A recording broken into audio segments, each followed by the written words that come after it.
dan salam sejahtera. Selamat pagi. Anda bersiaran bersama saya, Nur Syazwani Safasham dan rakan penyampai Gigi Ahmad. Dan hari ini kita ada satu topik yang saya kira agak hangat dibualkan, di mana sejak kebelakangan ini kita dapat melihat trend berbasikal meningkat dalam kalangan rakyat Malaysia yang mungkin sekaligus menyebabkan kawasan rekreasi dan jalan raya penuh ataupun sesaklah kalau kita dapat lihat dengan penunggang basikal, terutamanya pada waktu hujung minggu. Tetapi dalam apabila kita bercakap tentang keseronokan berbasikal ini, timbul pula ada beberapa isu ya Gigi, terutamanya melibatkan aspek keselamatan seperti memakai topi keledar, pakaian cerah dan mengambil kira faktor masa serta lokasi apabila melakukan aktiviti itu. Justru itu, Gigi, kita faham, kita dapat melihat beberapa laporan bahawa pihak berkuasa seperti PDRM ada mengetatkan undang-undang dan peraturan tertentu jalan raya bagi mengelakkan sebarang risiko seperti kemalangan. Ya, dalam masa yang sama, Syazwani, melihat perkembangan terbaru itu, Polis Putrajaya mewajibkan pemasangan loceng, brek dan juga lampu bermula 9 Januari depan, dan jika anda ingin berbasikal di kawasan itu lebih-lebih lagi. Dan ini satu perkembangan yang saya lihat drastik yang diharapkan boleh membawa kepada satu keadaan yang lebih baik apabila lebih ramai mengutamakan ciri keselamatan selepas ini. Baik, hari ini perbincangan kita sangat menarik kerana kita gabungkan pihak berkuasa, pakar keselamatan dan juga pemegang taruh itu sendiri iaitu penunggang basikal itu dalam topik keselamatan hari ini. Dengan itu kita ucapkan selamat pagi kepada ketiga-tiga tetamu kita, Ketua Polis Daerah Putrajaya, Assistant Commissioner Tuan Muhammad Fazil Ali dan juga Pengarah Eksekutif Safe Kids Malaysia Profesor Dr. Kulan Tayan dan pengasas Komiti Plan A Bukit Jelutong Saudara Faz Adili. Selamat pagi dan terima kasih kerana sudi bersama Wani Pagi pada jam ini. Saya ucapkan kepada ketiga-tiganya. Selamat pagi. Ya, kita mula. Ya. Kita mulakan dengan Tuan Fazil dahulu. Tuan, kalau boleh Tuan perincikan mengenai aspek keselamatan penunggang basikal yang tertera dalam Undang-Undang Jalan Raya itu. Apa mungkin perbezaan aspek keselamatan dalam menunggang basikal waktu malam dan siang, dan bagaimana juga cara sebenarnya untuk menunggang berkumpulan seseorang yang naik basikal itu mengikut undang-undang? Okey, terima kasih Saudari. Okey, terlebih dahulu saya tak terlewatlah saya mengucapkan selamat tahun baru 2021 kepada semua rakyat Malaysia. Dan untuk makluman semua, Putrajaya boleh dikatakan menjadi syurga bagi penunggang motosikal masa kini. Penunggang motosikal ya. Jadi disebabkan kita punya infra yang elok dan sebagainya. Jadi bagi undang-undang berbasikal memang ada termaktub di bawah Akta Pengaturan Jalan 1987 dan Kaedah-Kaedah Lalu Lintas 1959. Mana peraturan-peraturan ini menggariskan perihal tata cara menunggang basikal dan pemasangan aksesoris keselamatan utama seperti loceng dan lampu. Jadi ramai yang tak sedar bahawa ada undang-undang berbasikal di bawah Akta Pengaturan Jalan dan Kaedah Lalu Lintas 1959 ya. Dan seterusnya bagi penunggang-penunggang waktu malam mesti dikenaki mengadakan ataupun memasang lampu di bawah peraturan 35(2) dan 35(3). Jadi bagi penunggang yang menunggang di waktu malam. Seterusnya untuk peraturan 42(1), penunggang basikal mestilah mempunyai brek dan loceng yang berfungsi dengan baik. Jadi loceng kat sini dia tak ada cakap berapa kuat, berapa ni, tapi dia sebut itu loceng.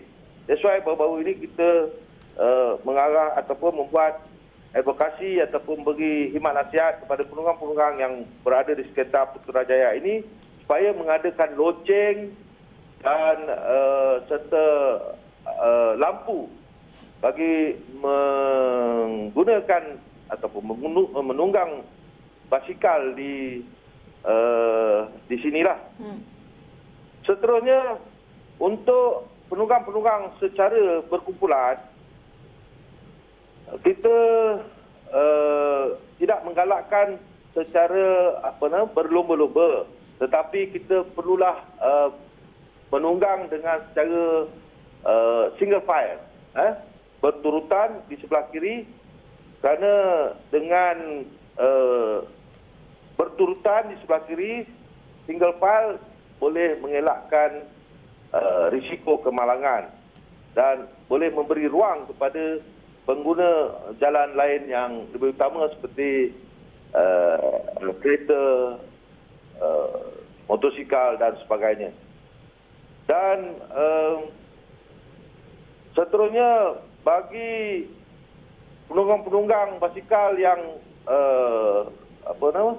di lebuh raya, sebenarnya ramai yang tak tahu bahawa di lebuh raya tidak dibenarkan menunggang motosikal. Menunggang basikal, menunggang basikal, kerana di bawah peraturan 792 Ya. 792 gagal mematuhi arahan tanda lalu lintas. Biasa di lebuh raya dia akan tulis dilarang berbasikal ataupun beca dan sebagainya. Jadi kita akan ambil tindakan kerana penunggang basikal ini berbasikal di lebuh raya. Dan lagi satu, kita nasihatkan, kalau di lebuh raya ni sangat bahaya. Didapati bahawa kalau kita tengok banyak kembangan-kembangan angin-angin lintang untuk kenderaan-kenderaan besar. Apatah lagi berbasikal. Angin yang dibawa oleh bas atau lori atau kenderaan besar juga akan boleh menyebabkan penunggang basikal ni akan boleh tidak stable masa dia berkayuh. Jadi memang kita tak galakkan dan cukup bahaya menunggang di lebuh raya. Okey. Baik Tuan, itu antara kejap Puan. Tuan, itu antara perincian undang-undang. Tapi kita nak bersama dengan Pengarah Eksekutif Safe Kids Malaysia, Profesor Dr. Kulantayan KC Mani. Prof, kalau kita melihat berdasarkan perincian undang-undang yang dijelaskan oleh Tuan Fazil itu tadi, mungkin adakah akta-akta ini bagi pendapat Prof, adakah ia adalah sedikit ke belakang memandangkan ia adalah antaranya APJ 1987 dan kaedah-kaedah lalu lintas jalan 1959. Ia agak ke belakang berbanding tahun 2021 yang orang kata meningkat trend berbasikal ini. Terima kasih. Tapi kalau kita lihat mengikut akta APJ 1987, tapi dari segi sains dia masih sama. Kalau saya ambil contoh yang seperti mana Tuan bagi tahu tadi, larangan penggunaan basikal di lebuh raya. Dari segi sains dia ialah apabila kita meletakkan mana-mana kenderaan yang mempunyai kelajuan yang berbeza dan mereka berkongsi sistem jalan yang sama, maka siapa yang mempunyai kelajuan yang rendah, mereka mempunyai risiko yang tinggi dalam aspek kemalangan. Jadi, kemalangan akan mudah berlaku apabila ada perbezaan kelajuan yang ketara di antara dua jenis kenderaan yang berlainan. Atas dasar tersebutlah, mana-mana kenderaan yang mempunyai kelajuan yang rendah tidak dibenarkan untuk menggunakan lebuh raya demi keselamatan mereka. Contoh basikal ataupun pejalan kaki ataupun beca, semua tidak dibenarkan disebabkan kelajuan mereka rendah. Itu yang pertama. Yang kedua ialah bagi mana-mana kumpulan yang berada di luar kenderaan, contohnya macam pengguna basikal ni, apabila berlaku kemalangan, impak daripada kemalangan tersebut adalah terus kepada badan mereka. Ini berbeza dengan jika mereka berada dalam kenderaan. Jika berada dalam kenderaan, impak pertama adalah kepada badan kereta, kemudian baru kepada tuan badan di sendiri. So, atas dasar tersebutlah bagi mana-mana kumpulan yang berada di luar kenderaan, contohnya pejalan kaki ataupun pengguna basikal, risiko mereka adalah jauh lebih tinggi bila berlaku kemalangan. Dan had maksimum pemindahan tenaga yang boleh diterima oleh kumpulan yang berada di luar kenderaan ini ialah setakat 30 km per jam saja.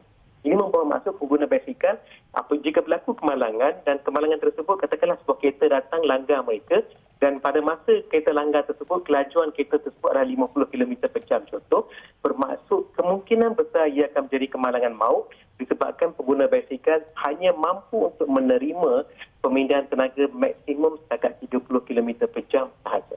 So atas dasar tersebut saya nampak walaupun akta tersebut 1987 tapi sainsnya masih kekal dan sama.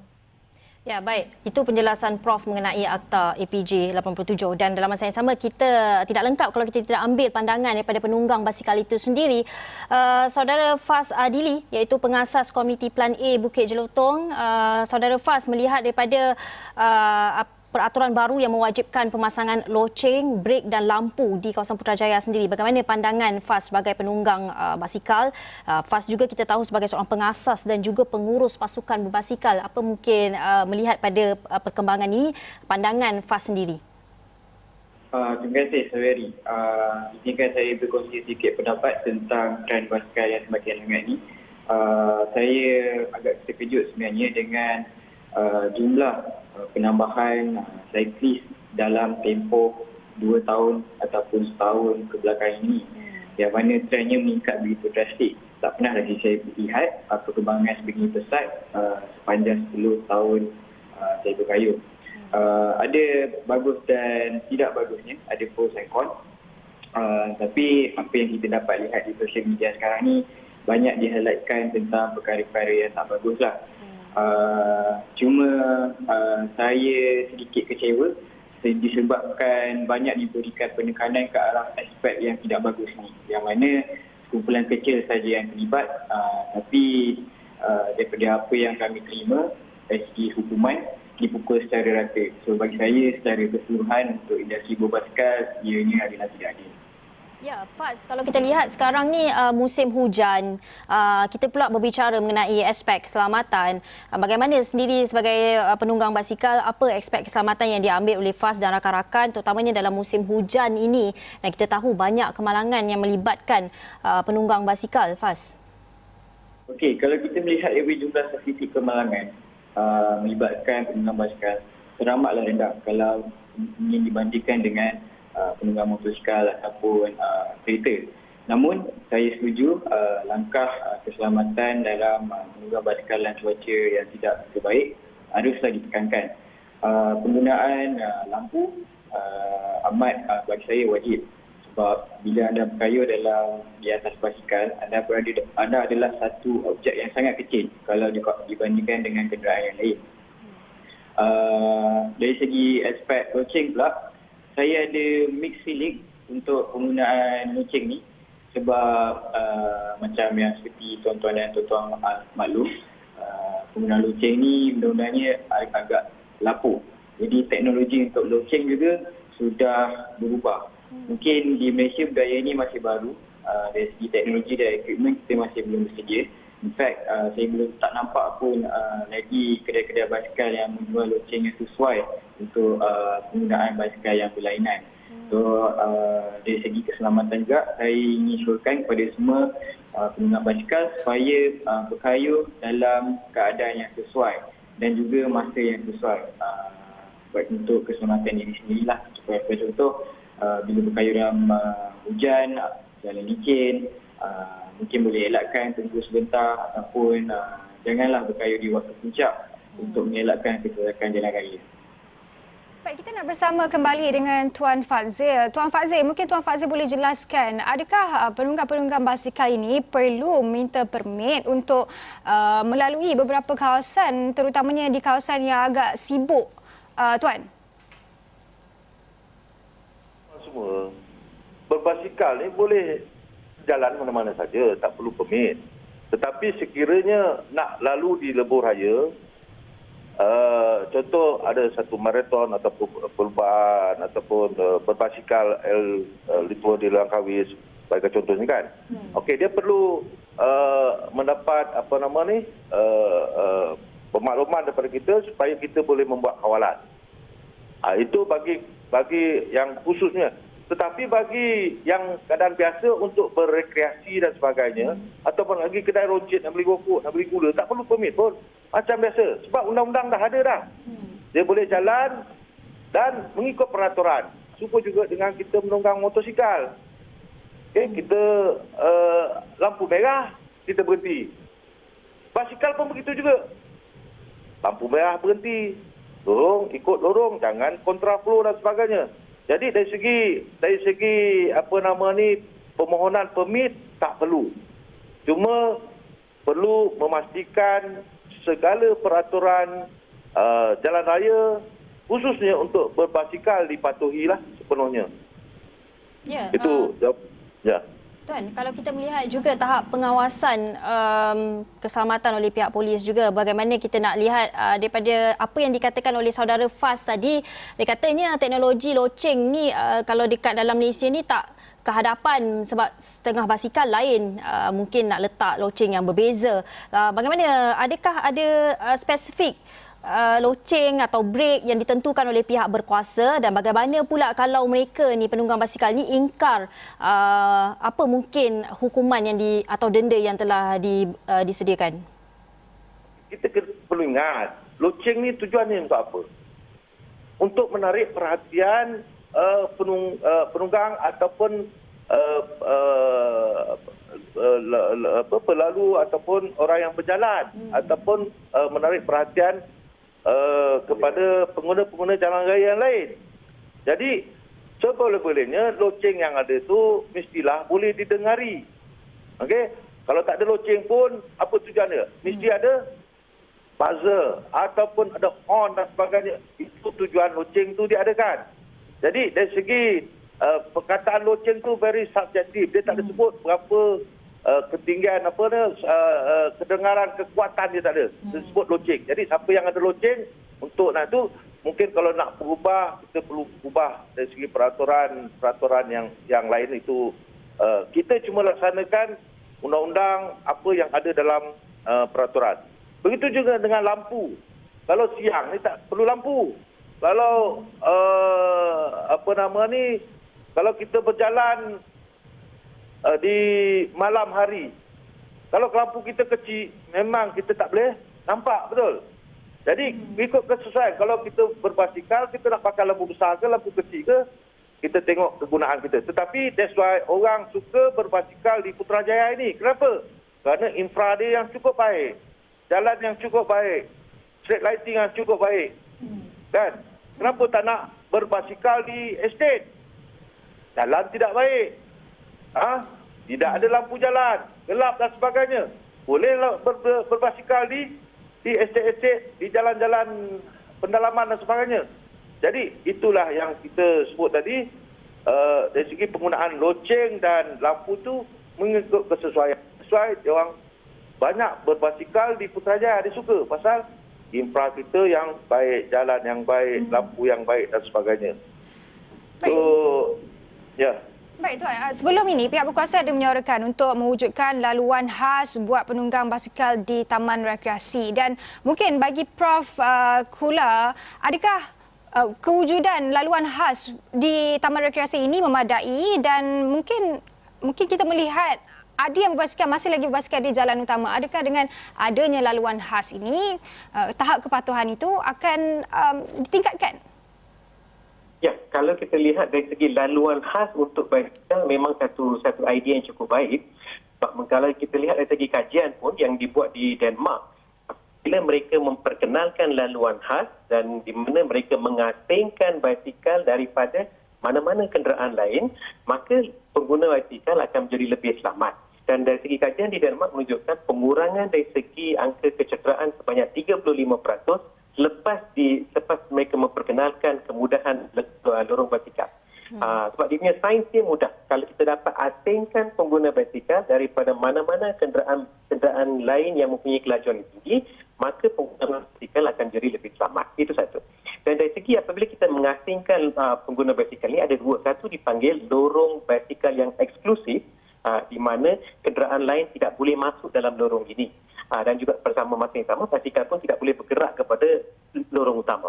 Dan satu lagi dipanggil non-eksklusif. Non-eksklusif ini ialah apabila kita sediakan lorong untuk motosikal tetapi tidak ada sebarang physical barrier yang memisahkan lorong motosikal dengan dengan the main carriageway.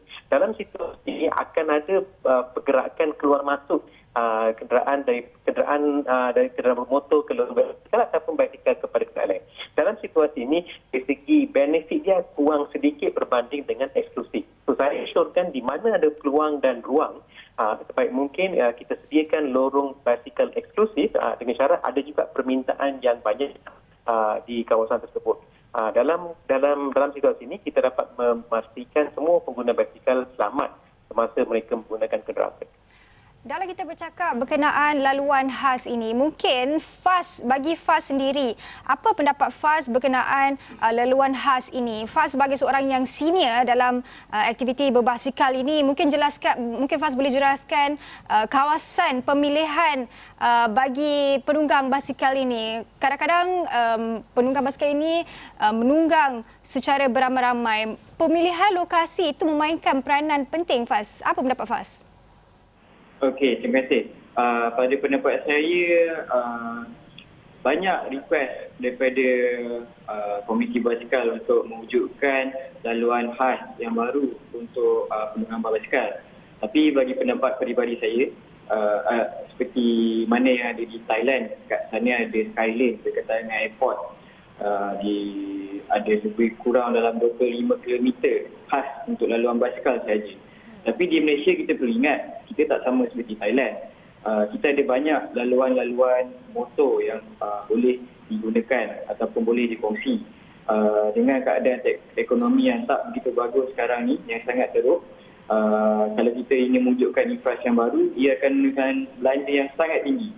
So bagi saya, pendekatan ataupun jalan penyelesaiannya adalah mudah. Seperti mana saya pergi ke Kementerian Belia dan Sukan baru-baru ini bersama dengan Perbandan Putrajaya, Polis Trafik dan juga JPJ, saya usulkan mungkin pada hari Minggu laluan motor seperti di Gatri, di Kesas Highway dan mungkin di Federal Highway ditutup khas untuk penunggang basikal saja. Sebab kalau kita boleh lihat pada hari Minggu, sememangnya aliran trafik di laluan motor sekitar Klang Valley sangat rendah, boleh kira menggunakan jari. So pendekatan seperti ini bagi saya adalah lebih efektif dan lebih berkesan, cuma memerlukan sedikit toleransi antara semua pihak untuk menjayakan proposal ni lah. Misalnya kita berbelanja begitu besar dengan infrastruktur yang kita memang dah ada sekarang ni. Saya rasa tak ada masalah untuk kita berkongsi. In fact, di dalam bandar-bandar utama seperti di Shah Alam, di Kuala Lumpur sudah pun ada infrastruktur seperti laluan khas. Tapi dari segi speknya tidak betul.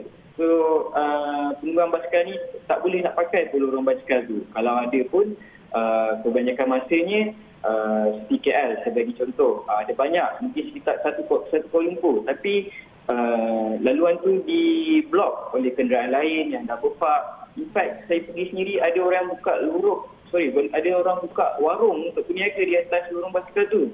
So bagi saya ini adalah satu projek pembaziran lah.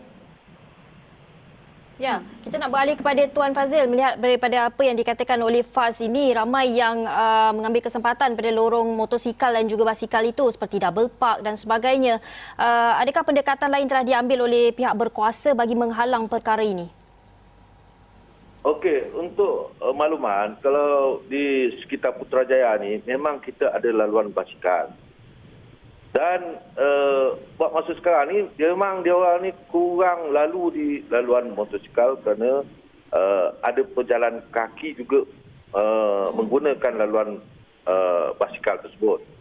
Jadi dengan adanya penguatkuasaan selepas ini, kita mengharapkan semua penunggang-penunggang basikal perlulah menggunakan laluan basikal yang disediakan dan tidak menggunakan laluan jalan biasa kerana ia mengganggu kenderaan-kenderaan yang lain. Jadi untuk bagi memastikan laluan basikal ini digunakan sepenuhnya, jadi saya rasa di sekitar Putrajaya ini laluan basikalnya adalah cukup cantik dan sebagainya, tidak ada halangan seperti mana yang disampaikan oleh saudara kita tadi. Jadi saya memohonlah agar penunggang-penunggang basikal di Putrajaya ini menggunakan laluan basikal yang disediakan. Sekiranya tiada laluan basikal disediakan, kita boleh menggunakan laluan biasa tetapi dengan single file. Janganlah secara berkumpulan dan sebagainya, dan memastikan perjalanan tidak mengganggu kenderaan-kenderaan lain yang juga menggunakan jalan yang sama. Seperti tidak berlomba-lomba berjalan secara berkelompok dan sebagainya. Yang ini yang buat orang marah ni. Tambahan pula sekitar di Putrajaya ni ada laluan basikal, tak nak laluan basikal. Dia menggunakan jalan yang besar tu. Ya. Okey. Okay. Prof Kula, kita melihat juga ya, penunggang basikal ni bukan saja yang mahu beriadah dan bersenam, antara mereka juga ada yang menggunakan sebagai satu alat untuk mencari rezeki seperti penghantaran makanan juga barang.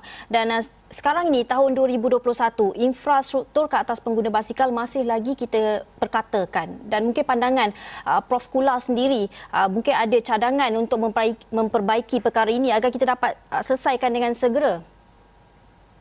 Ya, untuk memastikan keselamatan pengguna basikal sentiasa terjamin pada setiap masa, tidak kira di laluan mana mereka guna, sama ada laluan basikal ataupun laluan biasa. Of course, infrastruktur perlulah cukup baik supaya tidak berlaku kemalangan pertama.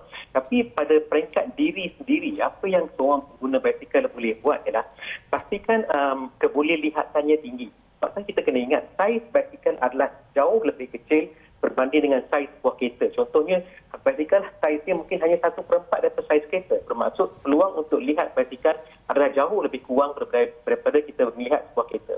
Atas dasar tersebutlah basikal kita syorkan untuk pasang lampu di bahagian depan dan reflektor di bahagian belakang dan di peringkat roda.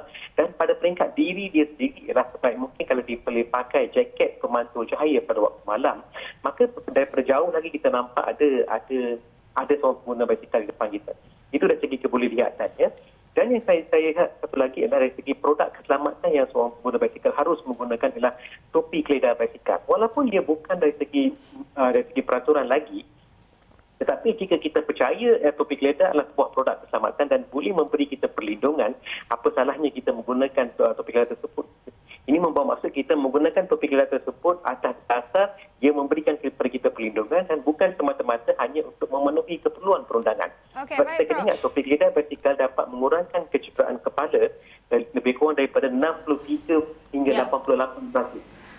So, ini satu produk yang cukup baik yang perlu kita gunakan. Itu antara perincian keselamatan yang dijelaskan oleh Prof Kula. Mungkin untuk beberapa minit akhir ni kita akan bersama dengan Faz untuk mungkin Faz boleh berikan sedikit tips kepada penunggang basikal yang baru ini, yang baru nak join mereka secara berkumpulan ini. Apa tips secara ringkasnya Faz, kalau Faz boleh kongsikan? Terima kasih saudari. Pesanan saya supaya benda ni ringkas saja. Seperti mana yang doktor jelaskan sebentar tadi, perlu ada kesedaran diri yang tinggi dan juga elakkanlah daripada masalah blind leading line. So ini adalah masalah yang common saya lihat, yang mana rider yang kurang pengalaman didahului oleh pengguna yang juga kurang pengalaman, di mana banyak kesilapan yang dilakukan situ. Okay, pada masa yang sama saya juga harap ada banyak program ataupun bimbingan dilakukan oleh pihak kementerian ataupun pada peringkat komuniti supaya ada wujud kesedaran di komuniti basikal itu sendiri. So bagi saya adalah lebih baik kita mendidik daripada menghukum. Saya penghukum ni adalah satu jalan penyelesaian yang singkat dan mudah. Tapi in the long run saya rasa perlulah lebih banyak didikan. So seperti yang saya selalu terapkan pada level community is better to spread love instead of hate. So pesanan terakhir daripada saya dan juga rakan-rakan saya di belakang, saya ringkas, basikal bukan saya. Itu kita dah dengar apa yang dikatakan oleh Faz, merupakan pengasas Komiti Plan A Bukit Jelutong. Kita ucapkan terima kasih juga kepada Tuan Fazil Ali, Ketua Polis Daerah Putrajaya, Assistant Komisioner Muhammad Fazil Ali, dan juga Pengarah Eksekutif Safe Kids Malaysia Profesor Dr. Kulantayan K.C. Mani kerana sudi bersama kita pada awal pagi ini membincangkan mengenai aspek keselamatan penunggang basikal, dan kita harapkan pada tahun ini diperbaiki lebih baik lagi infrastrukturnya, kerana bukan saja mereka ini menggunakan basikal untuk keperluan beriadah, tetapi juga mungkin untuk mencari rezeki ataupun satu-satunya kenderaan untuk pergi ke tempat kerja. Baik, itu saja yang dapat kami kongsikan pada hari ini. Dengan itu saya Jijik Ahmad. Saya Nur Syazwani Safasham. Jumpa lagi.